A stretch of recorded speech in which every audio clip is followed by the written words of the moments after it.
Chief Foreign Editor Rob Parsons joins me here on set for that. Rob, how hard are these sanctions actually going to hit the Iranian economy? Because it's pretty much, it's going to hurt, isn't it? It is. I mean, in a nutshell, Stuart, very hard indeed. In fact, they're already hitting. The first set of its sanctions was imposed back in August. These are on top of that, and they're going to be much tougher than anything that's been so far. First of all, they're going to be targeting the oil industry, but also shipping and banking. Now, if you consider that oil is absolutely central to the Iranian economy, something like 70% of its exports come from oil, it's going to have a massive impact. And already as a consequence, we've seen the value of the national currency, the rial, drop by 50% over the last few months. Inflation going up to 16%, and that's before these sanctions really bite. So you can imagine how things are going to be a little bit further down the road. And as I mentioned too, oil exports already down by 1/3 on April. Now, the impact of that on the economy is going to be massive, especially if the sanctions bite even harder.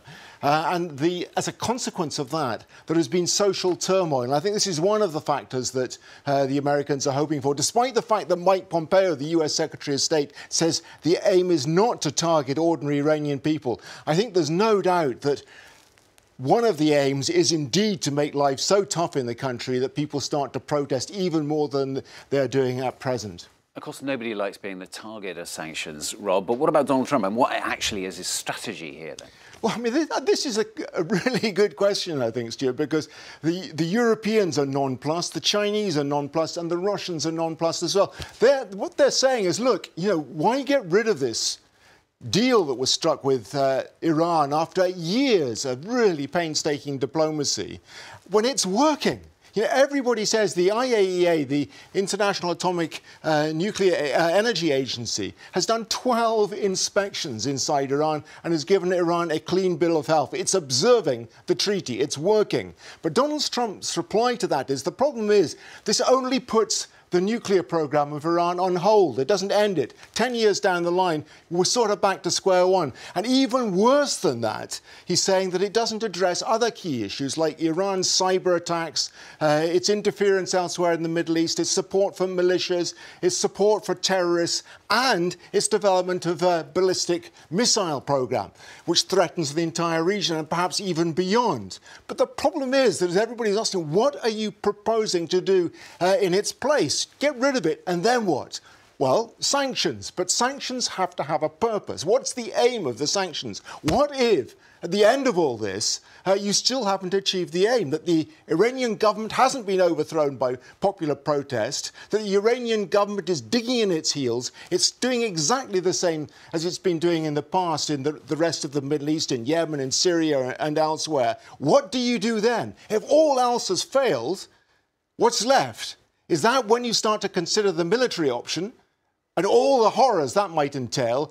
And wouldn't that, in turn, push the Iranians to developing a nuclear bomb? Rob, you mentioned Europe there. Of course, Europe's doing all it can, really, to kind of circumvent these sanctions that the US has reimposed, trying to keep the treaty alive, as it were. But let's face it, is there going to be anything left of this treaty for them to keep going? Well, I think the short answer to that, Stuart, is good luck to that. As far as the Europeans are concerned, yes, they are trying to do all they can to make life easier for European firms to do business with Iran and circumvent US sanctions. They introduced in August something called a blocking mechanism, which actually makes it illegal for European companies to stop doing business with Iran in order because of US sanctions. But the reality is that the US market is much too important for the big companies, for them to risk jeopardizing their access to that market in order to do trade with Iran. We've already seen a couple of European giants like Total and Airbus backing away from deals that they'd already done with Iran, simply because they're fearful of what the United States would do to them if they went ahead with those deals. So the reality of the world is at the moment that the United States is too powerful for the European Union to ignore. Rob, thanks very much. Rob Parsons, our Chief Foreign Editor here on France 24. Now then, it's time